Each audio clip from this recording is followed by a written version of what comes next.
టీజీ5 news. ఇక వార్త వివరాల్లోకెళ్తే వైఎస్ఆర్సీపీ ప్రధాన కార్యదర్శి ఎస్వి సతీష్ రెడ్డి ఆల్మట్టి ప్రాజెక్టు ఎత్తుపేపుపై ఆందోళన వ్యక్తం చేశారు. కర్ణాటక చర్యల వల్ల రాయలసీమ ప్రజలకు త్రాగునీటి సమస్య, నాగార్జున సాగర్ రైతులకు త్రాగునీటి ఇబ్బందులు ఏర్పడతాయని హెచ్చరించారు. రాష్ట్ర ప్రయోజనాలు కాపాడాల్సిన ముఖ్యమంత్రి చంద్రబాబు అసెంబ్లీలో ఒక్కసారైనా ఈ అంశంపై చర్చించలేదని విమర్శించారు. స్టీల్ ప్లాంట్ ప్రైవేటీకరణపై కూడా ఆయన మౌనం ఎందుకని నిలదీశారు. ప్రజల పక్షాన పోరాడాల్సిన బదులు కూటమి ప్రభుత్వం మౌనం వహించడం అన్యాయమన్నారు. కృష్ణా జలాల విషయంలో కర్ణాటక లాభం పొందుతుంటే ఆంధ్రప్రదేశ్ రైతులు నష్టపోవడం బాధాకరమని తెలిపారు. వైఎస్ఆర్సీపీ ఎప్పుడు ప్రజల ప్రయోజనాల కోసం నిలబడుతుందని, కాంగ్రెస్ టీడీపీ కూటమి నీటి ప్రశ్నలో విఫలమైందని అన్నారు. పెడతామని చెప్పావు. ఆ రోజు నువ్వు రామ్మోహన్ రెడ్డి గారు అందరూ కూర్చొని ప్రారంభోత్సవం చేశారు. మరి ఏమైపోయింది ఆ సీప్లేన్?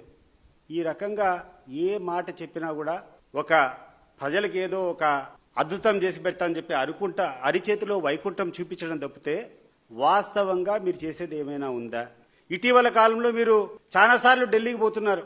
ఢిల్లీకి పోయినటువంటి పరిస్థితుల్లో ఈ రాష్ట్రానికి ఒరిగింది ఏంది మీరు చెప్పాలా? కోడెల శివప్రసాద్ ఆ రోజు ఫర్నిచరు తీసుకుంటే తప్పులు పట్టావు కదా, మరి నువ్వు ఇంతవరకు హాజరు కాలేదని చంద్రబాబు నాయుడు గారికి గుర్తు చేస్తున్నాను. ఏ రోజైతే జగన్మోహన్ రెడ్డి గారు పదవి నుంచి దిగిపోయారో ఆ మరుసటి రోజే కూర్చొని జీఏడీకి లేఖ పంపించారు. ఇక్కడ పార్టీ కార్యాలయం నుంచి ముఖ్యమంత్రి గారి నివాసం నుంచి, అంటే జగన్మోహన్ రెడ్డి గారి నివాసం దగ్గర నుంచి మీకు లేఖ రాశారు. అయ్యా, ప్రభుత్వానికి సంబంధించినటువంటి ఫర్నిచర్ అంతా ఉంది, మీరు దీన్ని స్వాధీనం చేసుకోండి, మీరు వెంటనే మీరు తీసుకొని పోండి అని చెప్పారు. మా యొక్క పార్టీ ఇన్ఛార్జ్ అప్పిరెడ్డి గారు అనేక లెటర్లు రాశారు మీకు జీఏడీకి. ఈ యొక్క ఫర్నిచర్ని ఏం చేయాలనో తెలుసుకోండి, లేకుండా ఉంటే మీరు ఎక్కడికి తెచ్చి స్వాధీనపరచాలనో చెప్పండి, మేము స్వాధీనపరుస్తామని చెప్పి అప్పిరెడ్డి గారు మిమ్మల్ని అనేక సందర్భాల్లో కోడారు. ఒక పార్టీ ఆఫీస్ ఇన్ఛార్జిగా మీరు ఇంతవరకు స్పందించలే. మీరు స్పందించకుండా ఉంటే ఆఖరికి కోర్టుకు పోయినాం. వైఎస్ఆర్ కాంగ్రెస్ పార్టీ తరఫున ఇక్కడటువంటి ఈ ఫర్నిచర్ని ఏం చేయాలయా మేము అని చెప్పి కోర్టును కోరినాం. ఇంత దౌర్భాగ్యమైన పరిస్థితిలో మీరుండి ఫర్నిచర్ హ్యాండ్ ఓవర్ చేసుకోనంటే ఫర్నిచర్ హ్యాండ్ ఓవర్ చేసుకోకుండా పైపెచ్చు కోడెల శివప్రసాద్ గారిని ఫర్నిచర్ అడిగితే ఆయన ఆత్మహత్య చేసుకున్నారని చెప్పి జగన్మోహన్ రెడ్డి గారికి ఆపాదిస్తున్నారే, ఇది నీతిమాలిన పని కాదా చంద్రబాబు నాయుడు గారు అని అడుగుతున్నాం. కానీ ఈరోజు చంద్రబాబు నాయుడు గుర్తుపెట్టుకోండి, ఎవడు అసెంబ్లీలో జరిగేటువంటి ప్రొసీడింగ్స్ చూడాలంటే ఇష్టం కూడా పడడం లేదు. ఎందుకంటే ప్రతిపక్షం అనేది లేకుండా చేశావు. నేను అడుగుతున్నాను చంద్రబాబు నాయుడు గారిని, అయ్యా నీ బాధ్యత కాదా అపోజిషన్ పార్టీని ఎప్పుడైనా వాళ్ళు చర్చలు జరిగేటప్పుడు ఏదైనా చేస్తే అక్కడటువంటి చీఫ్ విప్పులు వచ్చి చర్చలు జరిపి అపోజిషన్ వాళ్ళను హౌస్లోకి తీసుకొని వచ్చేటువంటి కార్యక్రమాలు గతంలో జరిగేటి మీకు గుర్తులేదా? అసెంబ్లీలో కూర్చొని ఒక ఆయన తలపైన అద్దాలు పెట్టుకొని జోబీలో ఇట్లా చేతులు పెట్టుకొని మాట్లాడేటటువంటి సాంప్రదాయం ఎవరిచ్చారండి వీళ్ళకి ధైర్యము? నేను అడుగుతున్నాను స్పీకర్ గారు, అటువంటి హావభావాలు ఎవరన్నా ప్రదర్శిస్తే ఇమీడియట్గా వాళ్ళు సస్పెండ్ చేసేటువంటి బాధ్యత మీకు లేదా? సభ యొక్క గౌరవాన్ని నిలబెట్టేటువంటి బాధ్యత లేదా అని చెప్పి నేను అడుగుతున్నాను. అహంకార భావం అని చెప్తున్నారే, నిన్న బాలకృష్ణ గారు ప్రవచించిన తీరును మీరు ఏ రకంగా సమర్థిస్తారు అని చెప్పి నేను అడుగుతున్నా. ఈ యొక్క తెలుగుదేశం పార్టీ వాళ్లకు అవసరం ఉండేటప్పుడు ఒకటి, అవసరం తీరిన తర్వాత మరొకటి. గతంలో పవన్ కళ్యాణ్ మచ్చిక చేసుకునేదానికి, కాపు సామాజిక వర్గాన్ని మచ్చిక చేసుకునేదానికి మీరు ఆ రోజు ప్రవర్తించినటువంటి తీరేంది, నిన్న బాలకృష్ణ గారు మాట్లాడేటువంటి తీరేంది ఒకసారి ఆలోచన చేయండి. బాలకృష్ణ గారు, మీరేందో మీ బ్లడ్ వేరు మీ బ్రీడ్ వేరు అంటున్నారు. ఏంది నీ బ్లడ్ నీ బ్రీడ్ నాకు అర్థం కావడంలా. నీ బ్లడ్ నీ బ్రీడ్ అంత గొప్పదైతే ఆ రోజు పవన్ కళ్యాణ్ ఎందుకు నువ్వు పరిగెత్తుకుంటా పోయి నువ్వు ఆ రోజు పొత్తు పెట్టుకున్నావు? మరి ఈ రోజు ఎవరైతే నీకు సహాయం చేశారో వాళ్ళు ఈ రోజు ఎంత చౌకబారుగా మాట్లాడుతున్నావు? నువ్వు కూర్చొని ఆ రోజు చిరంజీవి గారిని కానీ ఫిల్మ్ ఇండస్ట్రీని అంతా కూడా అవమానపరిచారని చెప్పి మాట్లాడావు. మరి చిరంజీవి గారే స్వయంగా ఈ రోజు కూర్చొని నన్ను చాలా సాధారణంగా ఆహ్వానించారు. ముఖ్యమంత్రి చంద్రబాబు పార్టీ నేతలతో టెలికాన్ఫరెన్స్ నిర్వహించారు. మంత్రులు, ఎంపీలు, ఎమ్మెల్యేలు ముఖ్య నాయకులతో మాట్లాడుతూ ప్రజల్లోకి ప్రభుత్వం చేస్తున్న సంక్షేమ అభివృద్ధి కార్యక్రమాలను బలంగా తీసుకెళ్లాలని సూచించారు.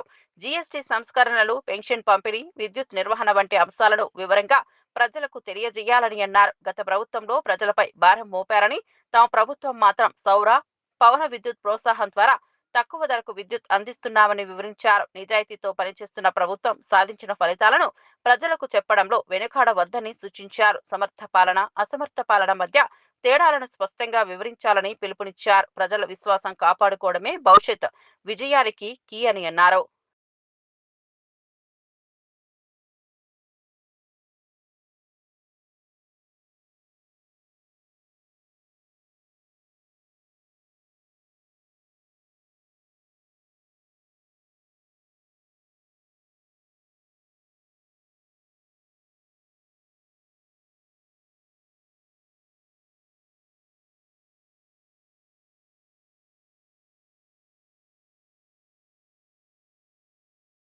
టీపీసీసీ అధ్యక్షుడు మహేష్ కుమార్ గౌడ్ కూటమి ప్రభుత్వ పనితీరును సమర్థించారు. అధికారంలోకి వచ్చిన మొదటి రోజే మహిళలకు ఆర్టీసీలో ఉచిత ప్రయాణం కల్పించడం ప్రజల కోసం తీసుకున్న గొప్ప నిర్ణయమని తెలిపారు. అది బాకీ కాదని ప్రజల పట్ల నిబద్ధత అని అన్నారు. 11 నెలల్లోనే 65,000 ఉద్యోగాలు ఇచ్చామని గుర్తు చేశారు. రాష్ట్రాన్ని అప్పుల్లో ముంచింది కేసీఆర్ కుటుంబమేనని ఆరోపించారు. తాము తీసుకున్న సంక్షేమ చర్యలు ప్రజలకు మేలు చేకూరుస్తున్నాయని అన్నారు. మహిళలకు, యువతకు అవకాశాలు కల్పించడం, సంక్షేమ పథకాలను అమలు చేయడం ప్రభుత్వ ధ్యేయమని స్పష్టం చేశారు. బాకీ అనే పదంతో ప్రజలను మభ్యపెట్టే ప్రయత్నాలు చేస్తున్నారని, కానీ కాంగ్రెస్ ప్రభుత్వం మాత్రం పారదర్శకంగా పనిచేస్తుందని ఆయన పునరుద్ఘాటించారు. మహిళలకి బస్సు సౌకర్యం ఇస్తే ఇది బాకీ పడ్డట. మీరు 10 ఏళ్ళు నిరుద్యోగులు మోసం చేసి కొట్టని దెబ్బ కొడితే మేము అధికారంలోకి వచ్చిన 11 మాసాల్లోనే 65,000 ఉద్యోగాలు ఇస్తే బాకీ పడ్డట. గ్రూప్ 1, గ్రూప్ 2 ఉద్యోగాలు ఇస్తా ఉన్నాం. నిరుద్యోగ యువత కలలు సాకారం చేస్తే బాకీ పడ్డట. మహిళలకి 500 రూపాయలు సబ్సిడీ గ్యాస్ మీద ఇస్తే మేము బాకీ పడ్డట. 200 యూనిట్ లోపు కరెంటు కాల్చిన కుటుంబాలు ఈ రాష్ట్రంలో 80% ఉన్నాయంటే అది బాకీ పడ్డట. మీరు చేసిన బాకీ తీర్చడానికి ప్రతి నెల 6,500 కోట్లు తెలంగాణ కాంగ్రెస్ ప్రభుత్వం మీరు చేసిన అప్పుకి, కేసీఆర్ కుటుంబం పాలించి ఈ రాష్ట్రాన్ని పాలించి మీరు చేసిన 8 లక్షల బాకీకి ఇన్స్టాల్మెంటు ఇంట్రెస్ట్గా 6,500 కోట్లు ప్రతి నెల, అంటే దాదాపు 80,000 కోట్లు సంవత్సరానికి కడతా ఉన్నాం. మీరు చేసిన బాకీ మేము తీరుస్తూ ఉంటే మేము బాకీ పడ్డట. రైతు భరోసా, రైతు బంధు, వరి మీద బోనస్ ఇస్తే బాకీ పడ్డట. ఏ లెక్కన కాంగ్రెస్ ప్రభుత్వం? మాజీ మంత్రి శ్రీనివాస్ గౌడ్ బీసీ రిజర్వేషన్ల జీవోపై తీవ్ర వ్యాఖ్యలు చేశారు. కాంగ్రెస్ పార్టీ తామే జీవో తెచ్చి తరువాత కోర్టులో కేసులు వేశారని ఆరోపించారు. ఈ ద్వంద్వ వైఖరి రాష్ట్ర ప్రజల్ని మోసం చేయడమేనని అన్నారు. జీవో చెల్లదని ముందే తెలుసుకుని కూడా స్థానిక ఎన్నికల నోటిఫికేషన్ ఇవ్వడం మూర్ఖత్వమని విమర్శించారు. ఇతర రాష్ట్రాల్లో కోర్టులు ఇలాంటి జీవోలు కొట్టివేశాయని కాంగ్రెస్ నాయకులు తెలుసుకోవాల్సిన విషయమని అన్నారు. బీసీ వర్గాలకు న్యాయం జరగాలంటే నిజాయితీ అవసరమని స్పష్టం చేశారు. ప్రజలను మభ్యపెట్టే కాంగ్రెస్ ప్రయత్నాలు విఫలమవుతాయని ధైర్యంగా చెప్పారు. బీసీ హక్కుల కోసం తాము ఎప్పటికీ వెనకడుగు వేయమని హామీ ఇచ్చారు. లోపల మీరు ఇచ్చినా మా తీర్పుకు అనుగుణంగానే ఉంటుంది, మీరు ఇచ్చిరని చెప్పి ముందుకు పోవద్దని చెప్పి హెచ్చరించింది. కానీ మీరు ముందుకు పోయినరు. మీరు 9th నుంచే మొత్తం ఎలక్షన్ ప్రాసెస్ స్టార్ట్ అయిపోయింది. 9th అక్టోబర్ నుంచి. అంటే మీరు 8th వరకు ఎలాంటి చర్యలు చేపట్టదని చెప్పిన తర్వాత, చేపట్టినా కూడా మీరు కోర్టు పరిధిలో ఉంటారు అని చెప్పిన తర్వాత, అనేక రాష్ట్రాల్లో ఈ జీవోలు చెల్లవని చెప్పి మీరు చూసిన తర్వాత, ఇలా మీరు ఈ జీవోతోనే మీరు ఏమనుకుంటారంటే జీవో ఇచ్చినాము, కోర్టుకు పోయినారు, మేమేం చేయాలని అనుకుంటారేమో. ఈ జీవో చెల్లదని మీకు తెలియదా? మీ ఆత్మసాక్షిగా మీరు చెప్పండి. ప్రభుత్వంలో ఉన్నటువంటి మీరందరూ కూడా, క్యాబినెట్లో ఉన్న మీరందరూ కూడా మీరు ప్రమాణం చేసి, రాజ్యాంగం మీద ప్రమాణం చేసి మీరు పదవులు తీసుకున్నారు కదా, మీ మనస్ఫూర్తిగా ప్రమాణం చేసి చెప్పండి, ఈ జీవో ద్వారా ఇది అమలు అవుతుందని ఈ భారతదేశంలో ఏ ముఖ్యమంత్రికి తెలియదా? ఏ ముఖ్యమంత్రికి తెలియదు, మీకొక్కరికే తెలిసిందా? మరి అన్ని 8 రాష్ట్రాల్లో ఈ జీవో ద్వారా ఇస్తే కేసు కొట్టేసిర్రని చెప్పి మీకు తెలియదా? బీహార్లో కొట్టేసిండ్రు, మహారాష్ట్రలో కొట్టేసిండ్రు, మధ్యప్రదేశ్లో కొట్టేసిండ్రు, అంతకుముందు ఆంధ్రప్రదేశ్లో కొట్టేసిండ్రు, కర్ణాటకలో కొట్టేసిండ్రు, తమిళనాడులో కూడా అంతకుముందు జీవో ఇస్తే కొట్టేసిండ్రు. ఇంకా అన్నిటికన్నా ముఖ్యమైందంటే, దయచేసి ఇది ఎలక్షన్లో నిలబడాలనుకునే తహతాలాటలు వినాల. ఇది చాలా మోసపూరితమైనటువంటి ఎలక్షన్. ఇది మిత్రులారా, మహారాష్ట్రలో సేమ్ ఇదే విధంగా ఎలక్షన్ షెడ్యూల్ తర్వాత కోర్టుకు వెళ్ళిన తర్వాత తెలుసా, 2022 అంటే 2020 నుంచి 21-22 వరకు ఈ జీవో ద్వారా జెడ్పీటీసీలై, జిల్లా పరిషత్ చైర్మన్లై 2 సంవత్సరాలు చేసిండ్రు. ఈ జీవో ఇష్యూ అయిన తర్వాత, ఎలక్షన్ ప్రాసెస్ స్టార్ట్ అయిన తర్వాత హైకోర్టు ఏదో జడ్జిమెంట్ ఇచ్చింది. అంటే ఇది పాస్ కాయినట్లు కాదు, కేసు నడుస్తూ ఉంది, అడ్మిషన్ తీసుకొని కేసు నడుస్తుంది. తర్వాత సుప్రీంకోర్టులో వేసిండ్రు, సుప్రీంకోర్టు క్లారిటీగా ఇచ్చింది, ఇది చెల్లదు, ఇమ్మీడియట్గా మీరు దిగిపోవాల్సిందే, డీమ్ టు రిమూవల్ అని చెప్పి ఇమ్మీడియట్గా రిమూవల్ చేసింది. అంటే 2 సంవత్సరాలు వాళ్ళు ఈ విజయనగరం పర్యటనలో ఏపీ హోంమంత్రి అనిత చింతలవలస ప్రాంతంలో ఓ ఆసక్తికర ఘటనకు సాక్ష్యమయ్యారు. కాన్వాయ్ వెళ్తుండగా స్కూటీ నడుపుతున్న 2 మైనర్ బారులను గుర్తించి వెంటనే ఆపించారు. వారిని ఆపి భద్రతా సమస్యలను వివరించి మందలించారు. వెంటనే వారి వివరాలు సేకరించి తల్లిదండ్రులకు సమాచారం ఇవ్వాలని పోలీసులను ఆదేశించారు. చిన్న వయసులో వాహనాలు నడపడం ప్రమాదకరమని తల్లిదండ్రులు పిల్లలపై శ్రద్ధ వహించాలని సూచించారు. రోడ్డు ప్రమాదాలను నివారించేందుకు అందరూ జాగ్రత్తలు తీసుకోవాలని పిలుపునిచ్చారు.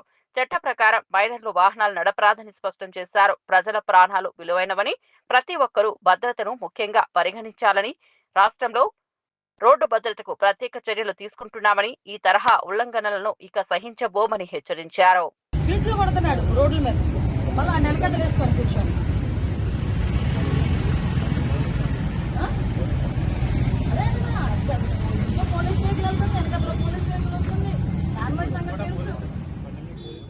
మాజీ మంత్రి హరీష్ రావు రాష్ట్ర రహదారుల పరిస్థితిపై తీవ్ర విమర్శలు గుప్పించారు. రాష్ట్రంలో గుంతలు లేని రోడ్డు లేదని వ్యంగ్యంగా వ్యాఖ్యానించారు. ఇక గుంత కనిపించినా ఫోన్ చేయమన్న కోమటిరెడ్డి వెంకటరెడ్డి వాగ్దానాన్ని గుర్తు చేస్తూ ఇప్పుడు రోడ్ల మరమ్మత్తు కూడా నీళ్లు కలుపుతున్నారని ఎద్దేవా చేశారు. ఉన్న నగరాల రోడ్లను సరిచేయకుండానే భవిష్యత్ నగరాల గురించి మాట్లాడడం తప్పు అని అన్నారు. ప్రజల సౌకర్యం కోసం తక్షణ చర్యలు తీసుకోవాలని ప్రభుత్వాన్ని డిమాండ్ చేశారు. కనీసం రోడ్లు గుంతలు పడితే ఆయన కోమటిరెడ్డి ఉంటాడు, నరకమంటే ఎంత దూరం అని నరుకుతాడు. ఏదైనా గుంత కనబడితే నాకు ఫోన్ చేయండి అన్నాడు. అసలు గుంత పడని రోడ్డు ఉందా ఈ రాష్ట్రంలో? నువ్వు వచ్చినాక ఏమన్నా ఒక్క గింత డాంబర్ పొక్కలన్నా కూర్చున్నావా? నువ్వు డాంబర్ పోసి ఆగిపోయినాయి ఎక్కడ రోడ్లు అక్కడనే. ఆయన వాటర్లో నీళ్ళు కలిపిండో ఏమైనా నీళ్ళు కలిపిండో ఏమో కలిపిండిగా. అయితే ఇవాళ ఆయన ముఖ్యమంత్రి పోయి నిన్న కొబ్బరికాయ కొట్టిండి. ఆడ ఫ్యూచర్ సిటీకి అట 4 లైన్ రోడ్ అట. ఇక్కడ సిటీ లేదు, ఇల్లే దిక్కు లేదు, దానికి 6 లైన్ల రోడ్ అవుతాడట. ఉన్న రోడ్లకేమో గుంతలు పడితే పూడ్చేది తెలివి లేదు. అంటే ఎవరి కోసం చేస్తున్నావు నువ్వు? ఆడ నీ భూముల ధరలు పెంచడం కోసం వేస్తున్నావు, నీ కాంట్రాక్ట్ల కోసం చేస్తున్నావు. నువ్వు ఎక్కడ వేయాలి? వర్షాలు పడి బ్రిడ్జిలు కొట్టుకపోయినాయి, రోడ్లు ఖరాబ్ అయిపోయినాయి. ఎవడు కాంట్రాక్టర్ అంటూ టెండరే ఎత్తలేడు. కనీసం ఈ రేవంత్ రెడ్డి ఈ పైసలు ఇస్తాడో ఇయ్యడో ఈ పర్సెంటేజీలు మాకు నడవేయని చెప్పి వాడు టెండర్ కూడా ఎత్తలేడు. టెండర్ వేసినా వాడు పని చేస్తలేడు. ఇదేమో ఇడిచిపెట్టిండు ఫ్యూచర్ సిటీకి రోడ్ ఎత్తా అంటాడు. ఉన్న రోడ్డు మంచిగా చేయాలి రేవంత్ రెడ్డి. మంత్రి పార్థసారథి వైసీపీపై విమర్శలు చేశారు. కూటమి ప్రభుత్వం చేస్తున్న అభివృద్ధి చూసి ఓర్చుకోలేక వైసీపీ అడ్డంకులు సృష్టిస్తోందని అన్నారు. బలహీన వర్గాలకు మేలు చేస్తుంటే ఎందుకు అడ్డుకుంటున్నారని నిలదీశారు. గత వైసీపీ పాలనలో రాష్ట్రాన్ని అప్పుల బారిన పడేసినా తాము సంక్షేమం ఎక్కడా ఆపలేదని గుర్తు చేశారు. ఎవరిన్ని కుట్రలు పన్నినా అభివృద్ధి మాత్రం ఆగదని స్పష్టం చేశారు. ప్రజల మద్దతులో ముందుగా సాగుతామని తెలిపారు. అర్థమవుతా ఉంది ఆయన వ్యవహార శైలి మూలంగా వైసీపీ అరాచక శక్తుల చేతుల్లో అన్యాయంగా బలైపోయిన ఒక బీసీ నాయకుడు చంద్రయ్య గారి కుమారుడికి ఒక ఉద్యోగం ఇస్తా ఉంటే ఎందుకు అడ్డుకుంటున్నారో ఈరోజు బీసీలు అని చెప్పుకునే వైసీపీలో నాయకులందరూ కూడా సమాధానం చెప్పాలని చెప్పేసి నేను ఈ సందర్భంగా నేను డిమాండ్ చేస్తా ఉన్నాను. వాళ్ళందరినీ కూడా బలహీన వర్గాలకు ఉపయోగపడే అన్ని పనులు కూడా అడ్డుకుంటూ అడుగడుగును అడ్డుకుంటూ ఈ ప్రభుత్వాన్ని అడ్డుకుంటూ వైసీపీ ఈ రాష్ట్రంలో బలహీన వర్గాలకి తీరని అన్యాయం చేస్తుందని చెప్పేసి మనం చేస్తామని నేను. ఆర్థిక పరిస్థితి ఎంత ఘోరంగా ఉన్నా కూడా ఈ 15 నెలల కాలంలో దాదాపు 47,500 కోట్ల రూపాయలని మరి ముఖ్యమంత్రి గారు కూటమి ప్రభుత్వం బలహీన వర్గాల సంక్షేమం కోసం ఖర్చు పెట్టిందని చెప్పేసి కూడా నేను ఈ సందర్భంగా నేను మనవి చేస్తా ఉన్నాను. గతంలో ఏ విధంగా అయితే బలహీన వర్గాలకి దళితులకి బెదిరింపులు రోడ్ల మీదకి ఈడ్చి కొట్టిన సన్నివేశాలు మనం కల్లారా చూశాం. బలహీన వర్గాల మీద దాడులను చూశాం. బలహీన వర్గాల్ని అవమానం చేసే పరిస్థితులు మనం చూశాం. కానీ ఈరోజు అటువంటి పరిస్థితులు లేవు. ఎవరైనా బలహీన వర్గాల వెంక కన్నెత్తి చూడాలన్నా, దళితుల్ని కించపరచాలన్నా వాళ్ళకి తగిన శిక్ష వేయడానికి ప్రభుత్వం సిద్ధంగా ఉందని కూడా నేను మనవి చేస్తా ఉన్నాను. గుంటూరు తూర్పు ఎమ్మెల్యే మహమ్మద్ నసీర్ అహ్మద్ మీడియా సమావేశంలో ముఖ్య ప్రకటన చేశారు. దసరా పండుగ సందర్భంగా ఆటో డ్రైవర్లకు ప్రత్యేకంగా చంద్రన్న కానుక అందజేస్తున్నట్లు తెలిపారు. ఆటో డ్రైవర్ల కుటుంబాలకు ఉపశమనం కలిగించే విధంగా కొత్త పథకాలు అమలు చేయనున్నట్లు వివరించారు. ఈ ప్రకటనతో ఆటో డ్రైవర్లలో ఆనందం వ్యక్తమవుతోంది. అన్ని కూడా తెలుసుకున్నటువంటి నారా లోకేష్ గారు ఈరోజు కూటమి ప్రభుత్వం చెప్పినటువంటి మాట ప్రకారం అక్టోబర్ 4వ తారీఖున ఆటో కార్మికుల కోసం ప్రతి ఒక్క ఆటో కార్మికుడికి కూడా 15,000 రూపాయలు వాళ్ళ ఖాతాలో జమ చేస్తున్నటువంటి పరిస్థితులు. వాళ్ళని ఆర్థికంగా ఆదుకోవాలనేటువంటి ఆలోచనతో ముఖ్యంగా గత ప్రభుత్వంలో 10,000 ఇచ్చి చేతులు దులుపుకున్నటువంటి పరిస్థితులు. 10,000 ఇచ్చినప్పటికి కూడా ఆనాడు ప్రతి ఒక్క ఆటో మీద కూడా వేలాది పన్నులు వేసేటువంటి పరిస్థితులు, అనేక రకాలుగా వారిని ఇబ్బంది పెట్టేటువంటి పరిస్థితులు, ఒక రోడ్డు మీద ప్రయాణం చేయాలంటే భయపడేటువంటి పరిస్థితిలో ప్రతి నిత్యం కూడా ఆటో రిపేర్లకే ఆ డబ్బులన్నీ కూడా సరిపోయేటువంటి పరిస్థితులు మనం గతంలో చూసాం. ఈరోజు కూటమి ప్రభుత్వం ఏర్పడిన తర్వాత రాష్ట్రంలో 1,400 కోట్ల రూపాయలతో రాష్ట్ర రహదారులతో పాటు జిల్లా రహదారులన్నీ కూడా మరమ్మతులు చేసినటువంటి ప్రభుత్వం ఈ కూటమి ప్రభుత్వం.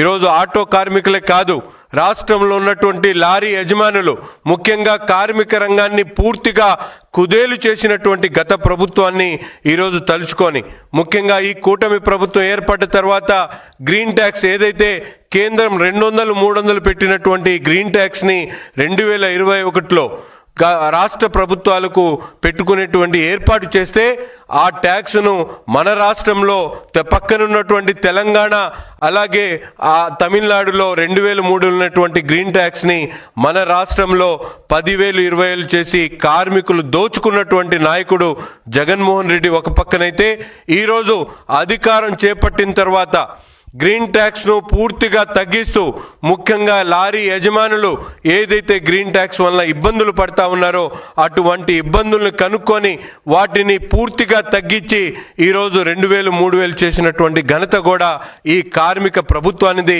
కార్మిక నాయకుడు చంద్రబాబు నాయుడు గారి అనేటువంటి విషయాన్ని ఈ సందర్భంగా రాష్ట్ర ప్రజలకు చెప్పదలుచుకున్నా. ముఖ్యంగా ఆటో కార్మికులు రెక్కాడితే డొక్కాడనటువంటి కార్మికులు ఈరోజు ఆర్థికంగా ఇబ్బందులు పడతా ఉన్నారు. వారికి కూడా అనేక రకాలుగా ఇబ్బందులు కలుగుతూ ఉన్నాయనేటువంటి మాటని ఈరోజు తెలుసుకున్నటువంటి చంద్రబాబు నాయుడు గారు, ముఖ్యంగా ఈరోజు మేమందరం కూడా చూస్తూ ఉన్నాం. సూపర్ 6లో ముఖ్యంగా ముఖ్యంగా మహిళల కోసం స్త్రీ శక్తి పేరుతో పెట్టినటువంటి బస్సులు, ఉచిత బస్సు ప్రయాణం ఈరోజు చాలామంది ఏదైతే వైసీపీకి సంబంధించినటువంటి నాయకులు చెప్తా ఉన్నారు, సూపర్ 6 కార్యక్రమంలో స్త్రీ శక్తి కార్యక్రమం ద్వారా ఆటో కార్మికులు ఇబ్బంది కలుగుతూ ఉందనేటువంటి విషయాన్ని వైసీపీ నాయకులు చెప్తా ఉన్నా. ఈరోజు పోర్టబిలిటీ పెరగడం వల్ల రాష్ట్రంలో ఉన్నటువంటి మహిళలు ముఖ్యంగా అనేక ప్రాంతాల నుంచి నగరాలకు విచ్చేసి ఆ నగరాల్లో ఆటోల మీద ఆ ప్రాంతంలో తిరిగేటువంటి విధంగా ఈరోజు ఆటో కార్మికుల ఉపాధి కూడా పెరిగినటువంటి పరిస్థితులు ఉన్నాయి. పోర్టబిలిటీ పెరగడంతో వ్యాపారాలు ఒక పక్కన పెరుగుతూ ఉన్నాయి, ఒక పక్కన ఈ ఆటో కార్మికులకు ఇచ్చేటువంటి 15,000 రూపాయలతో వాళ్ళ జీవితాల్లో ముఖ్యంగా ఈ ట్యాక్సులు కట్టుకునేటువంటి దాంట్లో కానీ వాళ్ళ జీవితాల్లో మార్పు వచ్చేటువంటి విధంగా ఈ ప్రభుత్వం అనేక రకాలుగా కృషి చేస్తున్నటువంటి పరిస్థితులు ఉన్నాయి. తెలుగుదేశం పార్టీ ఆవిర్భావం నుండి ఆనాడు అన్న నందమూరి తారక రామారావు దగ్గర నుండి నేటి యోగల రథసారథి నారా లోకేష్ వారి వరకు కార్మికుల పక్షపాతిగా ఈ కూటమి ప్రభుత్వం కార్మికుల ప్రభుత్వంగా ఇప్పటికే కార్మికులందరూ కూడా దాన్ని నిరూపిస్తున్నటువంటి పరిస్థితులు ఉన్నాయి. విజయవాడ ఇంద్రకీలాద్రిపై దుర్గమ్మను దర్శించిన నటి హేమ మీడియాతో మాట్లాడారు. గత ఏడాది తనపై వచ్చిన ఆరోపణలు తాను చేయని తప్పుకు బలయ్యాయని అన్నారు.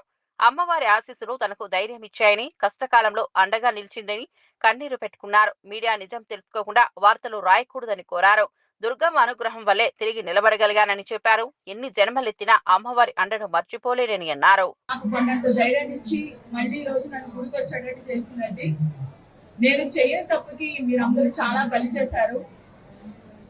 దాని నుంచి బయటపడ్డ నా వల్ల కాలేదండి. అసలు ప్రతి క్షణం దుర్గమ్మ తల్లి నేనున్నాను, నువ్వు ధైర్యంగా ముందుకెళ్ళు, ఉన్నాను అని చెప్పి నన్ను బతికించింది.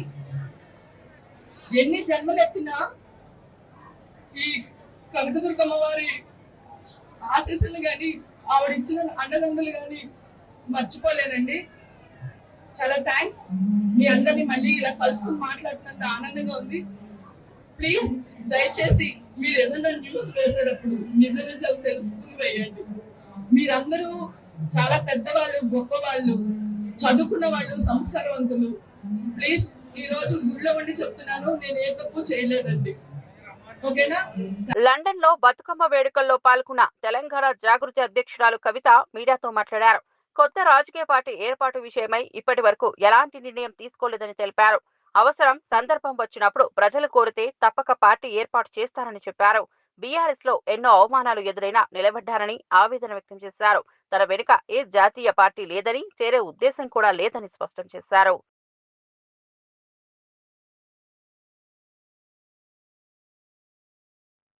ఉద్యమంలో ఏదైతే నికార్సుగా, స్వచ్ఛందంగా ప్రాణం పోయినా పర్వాలేదు తెలంగాణ రావాలని పనిచేసినటువంటి వాళ్ళు రాను కొంత స్వార్థం ఎంటర్ అయిందన్న విషయం అర్థమైంది కొందరు వ్యక్తులకు. వాళ్ళు మొత్తం వ్యవస్థను భ్రష్టుపట్టించే విధంగా పనిచేసినప్పుడు ఎప్పటికప్పుడు క్లీన్ చేసుకుంటా, పర్చ్ చేసుకుంటా ముందుకు పోవాలి. అది జరగలేదు అన్నది నా ఆలోచన.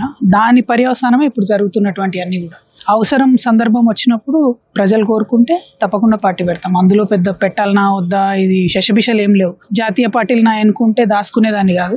మళ్ళీ చెప్తున్నా, నాకు జాతీయ పార్టీలు ఏవి కూడా నా వెనకలేవు. జాతీయ పార్టీలో జాయిన్ అయ్యే ఉద్దేశం నాకు లేదు. No Congress, no BJP. టీవీకి చీఫ్ విజయ్ కరూర్ తొక్కిసలాట ఘటనపై తీవ్ర ఆవేదన వ్యక్తం చేశారు. ఈ ఘటన తనను కలిచివేసిందని, తన జీవితంలో ఇంతటి విషాదాన్ని ఎప్పుడూ చూడలేదని అన్నారు. అమాయకుల ప్రాణాలు పోవడం తాను జీర్ణించుకోలేనని వ్యాఖ్యానించారు. త్వరలోనే బాధిత కుటుంబాలను వ్యక్తిగతంగా కలుసుకుని వారి కష్టసుఖాల్లో భాగస్వామి అవుతానని హామీ ఇచ్చారు.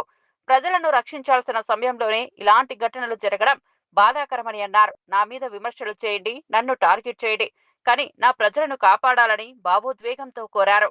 నిజం ఎప్పటికైనా వెలుగులోకి వస్తుందని ధైర్యంగా చెప్పారు. భవిష్యత్తులో ఇలాంటి ఘటనలు జరగకుండా జాగ్రత్తలు తీసుకోవాలని ప్రభుత్వాన్ని కోరారు.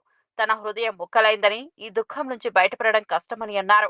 ప్రజల భద్రతే తనకెప్పటికీ ప్రధానమని స్పష్టం చేశారు.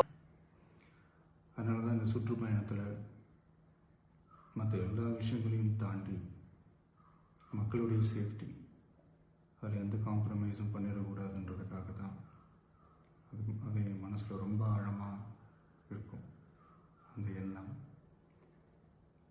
அதனால தான் இந்த அரசியல் காரணங்கள் எல்லாத்தையும் தவிர்த்துட்டு, ஒதுக்கி வச்சுட்டு, மக்களுடைய சேஃப்டி மட்டும் மைண்டில் வச்சுக்கிட்டு அதுக்கான இடங்களை சூஸ் பண்ணுறது, அதுக்கான இடங்களை பார்த்து பர்மிஷன் கேட்குறது, போலீஸ் டிபார்ட்மெண்ட்டில் அதை ரிக்வெஸ்ட் பண்ணி கேட்போம்.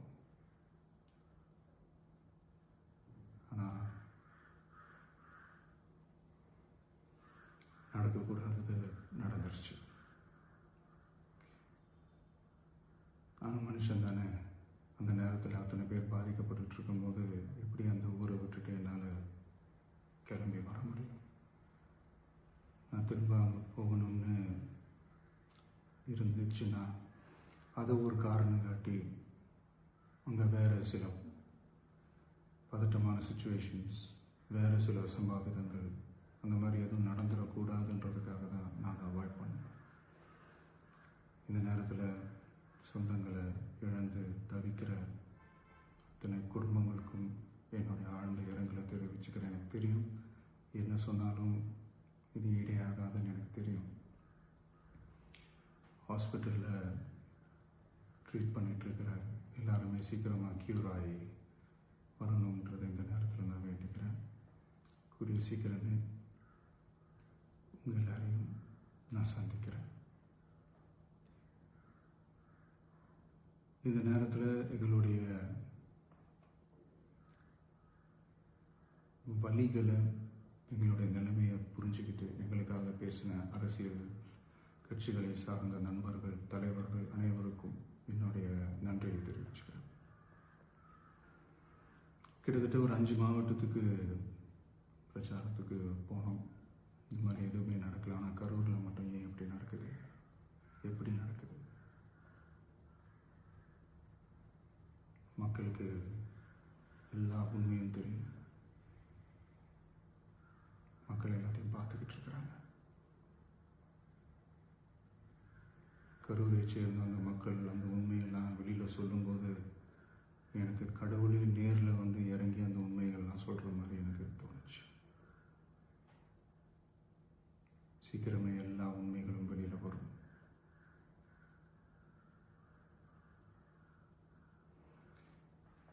எங்களுக்கு தரப்பட்ட இடத்துல நாங்கள் போய் அந்த அந்த ஸ்பாட்டில் நின்று நாங்கள் பேசிட்டு வந்தோம். அதை தாண்டி எந்த தவறும் எங்கள் சைடில் நாங்கள் எதுவும் செய்யலை. பட் இருந்தாலும் எங்கள் கட்சியை சேர்ந்த நிர்வாகிகள் தோழர்கள் மேலே எஃப்ஐஆர், அது மட்டும் இல்லை சோஷியல் மீடியாவை சேர்ந்த நண்பர்கள் தோழர்கள் அவங்க மேலே எஃப்ஐஆர்லாம் போட்டு இப்போ பிடிச்சிட்டு இருக்கிறாங்க.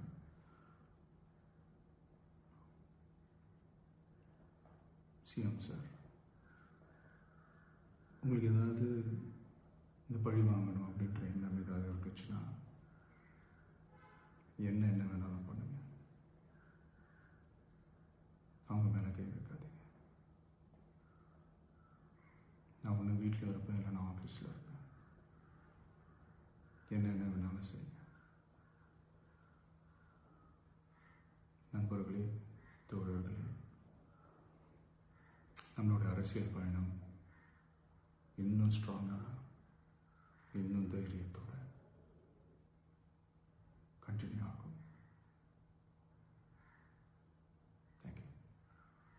టీమిండియా యువ cricketer Tilak Varma Asia cup match అనుభవాన్ని పంచుకున్నారు. 3 వికెట్లు కోల్పోయిన తరువాత పాకిస్తాన్ ఆటగాళ్లు తీవ్రంగా ఒత్తిడి తెచ్చారని గుర్తు చేశారు. ఆ సమయంలో ప్రశాంతంగా ఉండటం ఎంత ముఖ్యమో అర్థమైందని అన్నారు. జట్టుకు గెలుపు సాధించేందుకు తన వంతు కృషి చేశానని చెప్పారు.